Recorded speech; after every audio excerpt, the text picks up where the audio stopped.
They thought you were standing alone, cute mistake. While they were laughing, watching, doubting, you were building something quiet, something patient, not chaos. Control. Every scar became a soldier. Every betrayal learned your strategy. Now look around. This isn't noise, this is formation.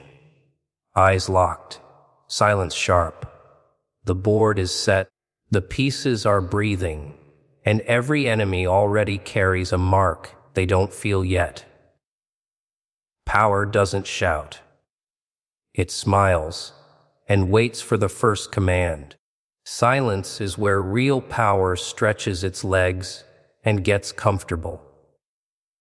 Loud threats are for people who need witnesses, applause, validation that they matter. Noise is insecurity with a microphone. True power doesn't waste breath explaining itself, because explanation is a request, and power never asks. While others shout their plans across the room, silence listens, calculates, memorizes the exits, counts the smiles, measures who flinches and who doesn't.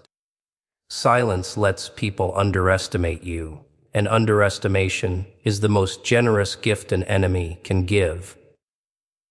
They think quiet means weak, absent, irrelevant, but quiet is often just restraint wearing a straight face.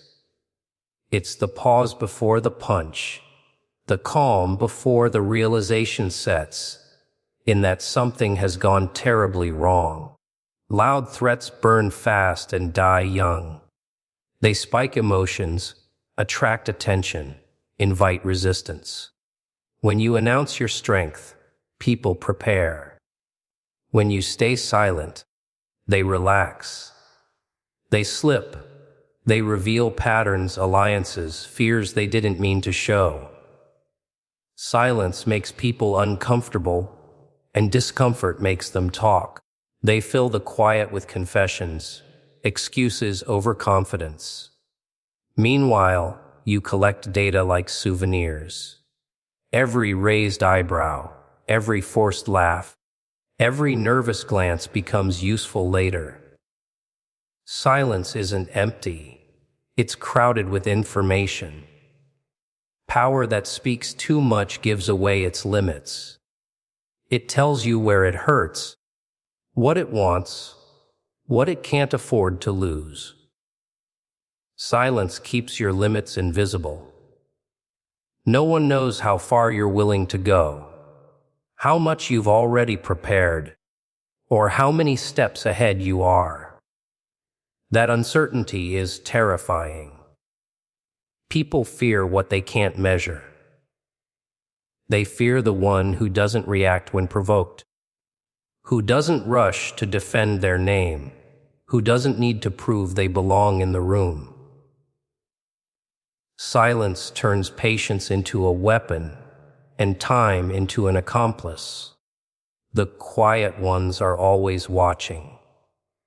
They see who switches sides when pressure rises, who flatters power, who panics when control slips. Silence gives you the luxury of choosing your moment, instead of being dragged into someone else's chaos. Loud threats lock you into promises you might not want to keep. Silence keeps your options open, flexible, dangerous. It allows you to strike without warning, move without explanation, change direction without apology. When you don't respond, people start imagining responses for you, and imagination is crueler than reality. They project their guilt, their fear, their worst-case scenarios onto your silence. They punish themselves long before you ever lift a finger. Silence lets them exhaust themselves trying to decode you, while you conserve energy, sharpen focus, and refine intent. By the time you finally speak, if you ever do, your words carry weight, because they arrive after anticipation, not desperation. Silence isn't passive. It's disciplined. It's controlled. It's the sound of someone who already knows how this ends. Loyalty isn't handed out like candy at a parade. It's earned in the shadows, forged in fire, tested in ways that leave scars invisible to everyone but those who survive. Pressure is the sculptor, and every trial, every impossible choice, every whispered threat shapes who stands beside you and who falls away. People talk about loyalty like it's some pleasant virtue, a warm blanket for the soul, but real loyalty is messy, raw, uncomfortable. It's watching the world collapse around you and still holding the line, not because someone begged you to, but because something deeper, darker, commands it. When the storm comes, loyalty is the difference between chaos and conquest. You don't manufacture loyalty with charm or promises. Those are toys, distractions, illusions. Real loyalty is tested by moments where survival is optional and sacrifice is demanded. Under pressure, masks fall, intentions bleed through cracks, and suddenly the ones you trusted either stand firm or crumble. That's when you see the truth of who belongs in your circle and who's just playing the part of an ally while counting coins in the shadows. Pressure reveals character, and character defines destiny. It's not a threat. It's a spotlight on reality. People admire strength in theory, but they bow only to those who survive when the rules are bent, when pain is personalized, when consequences aren't abstract but tangible, immediate, biting. Every decision you make, every line you draw, every calculated risk you expose your people to becomes a test. Do they follow because it's easy, or because they understand what it means to survive with you, not against you? Loyalty is earned when you push people to the edge and they don't jump. When you strip away comfort and convenience. When you show the chaos lurking in every choice. You see who bends without breaking, who fights without hesitation, who aligns their heartbeat to yours. That's not obedience. That's devotion. That's power multiplied, a hidden army waiting for a spark, ready to ignite without question, without complaint, without hesitation. Pressure is the teacher everyone fears. It doesn't flatter. It doesn't negotiate. It strips excuses, removes illusions, and exposes weaknesses like they were neon signs in the dark. And only those who endure, who adapt, who embrace it instead of fleeing, earn the right to walk beside you when the storm settles.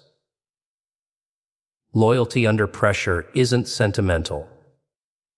It isn't about gratitude or respect.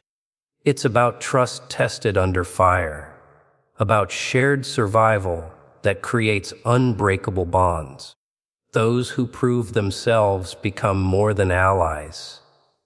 They become extensions of your will, carriers of your intent, shadows that move in perfect rhythm with your strategy. The cruel beauty of pressure is that it weeds out the faint-hearted without you having to lift a finger. It demands courage, cunning, and commitment simultaneously. It exposes fear, lust for power, envy, indecision. And in the end, the ones who endure aren't just loyal, they are indispensable. They are the quiet assassins of doubt, the architects of your empire, the invisible force that makes the impossible inevitable. Pressure is the ultimate loyalty test, and only those who thrive under it understand that true allegiance is never free, never easy, and never obvious. Enemies are not always obvious.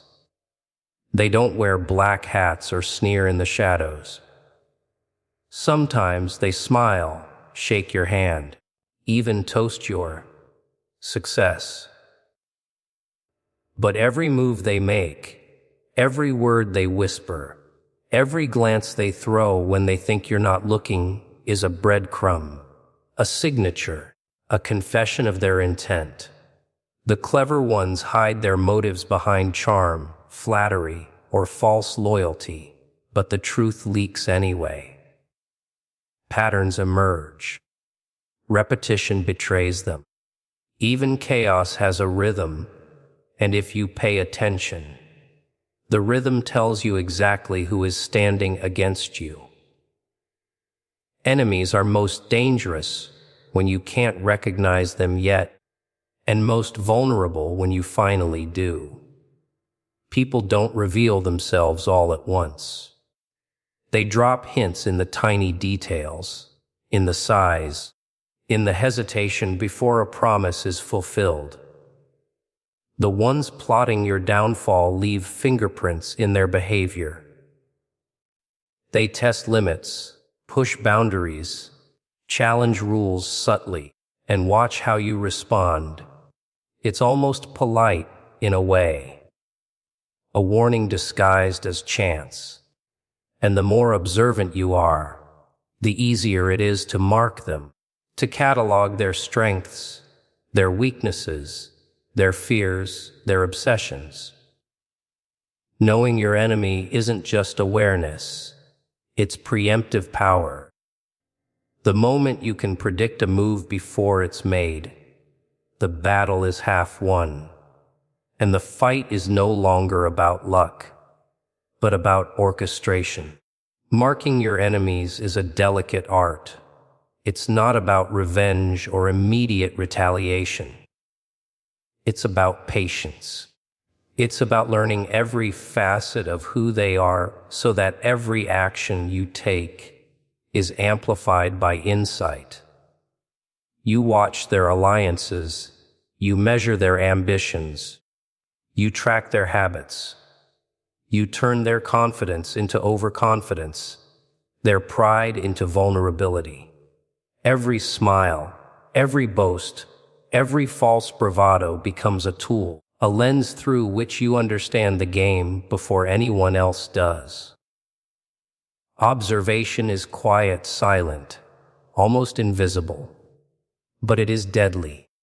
While others see enemies as threats to confront, you see them as a puzzle to solve, a narrative to read, a script to anticipate.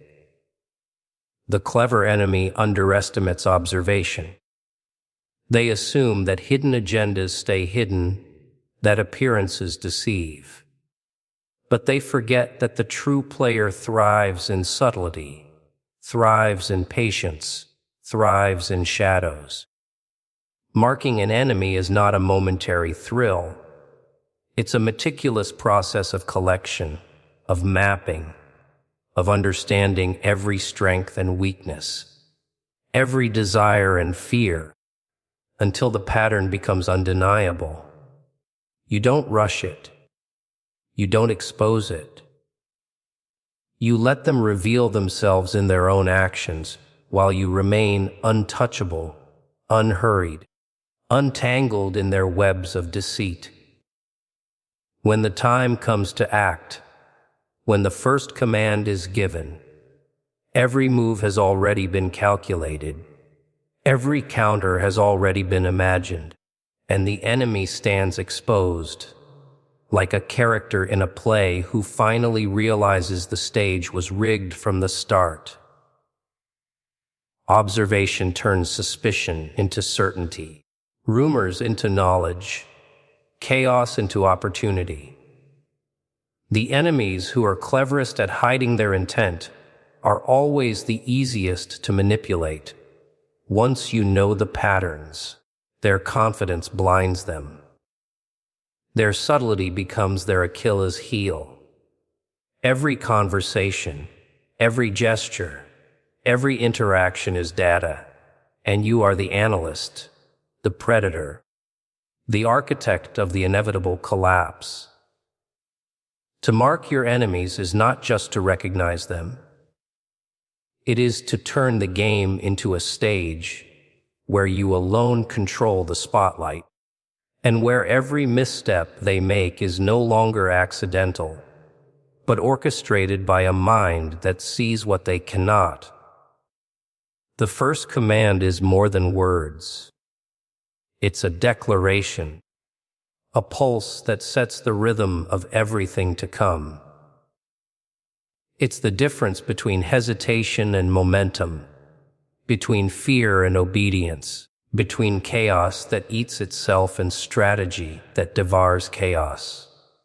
Everyone waits for it, even the ones who think they know what you'll say. They don't. They can't. Because the first command isn't just a statement. It's a signal that the game has changed, that the rules they counted on no longer apply, that the board is yours and every piece moves at your will.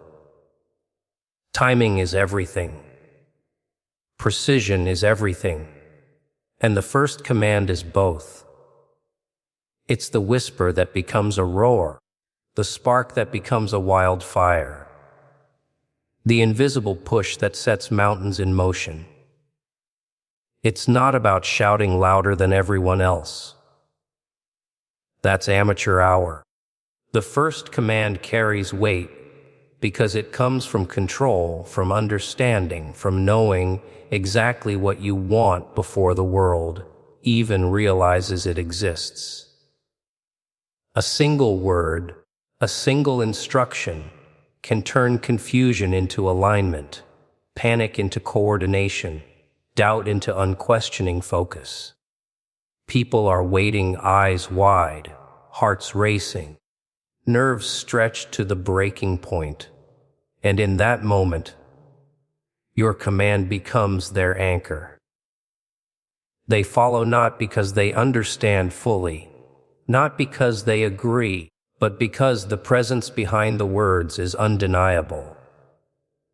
The energy you exude transforms hesitation into action, fear into certainty, disorder into execution.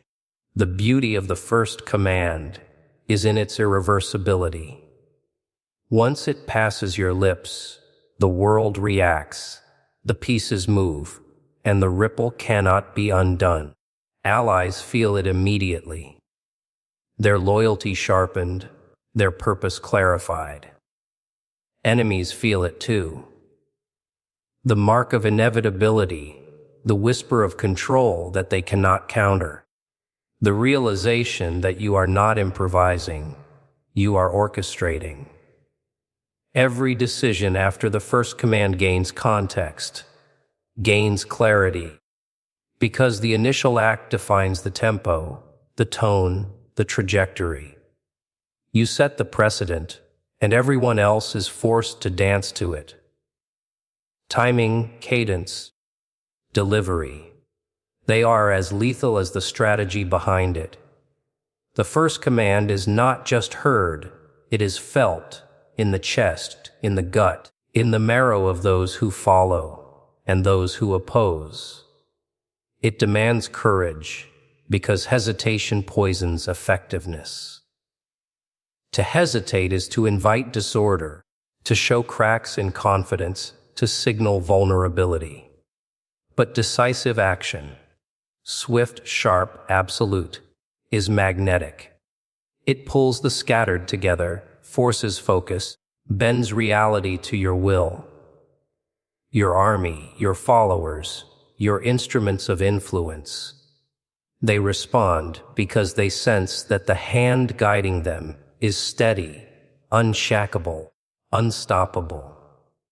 Even enemies pause in awe or fear, calculating their next move against a force that has already begun to act. Every motion thereafter becomes a reflection of that initial strike.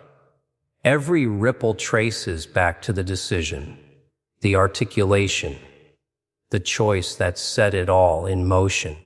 The first command also exposes character. It reveals who is ready to act, who hesitates, who fears, who thrives under pressure. It separates observers from participants, weak links from unbreakable chains, noise from precision. It creates clarity in a world designed for chaos, a line between control and surrender, a moment when the invisible becomes tangible, when potential transforms into reality. It's not just about telling people what to do. It's about showing the world that you are already ahead, that the battlefield is yours to orchestrate, and that every subsequent move, every strategy, every risk will follow the cadence you define.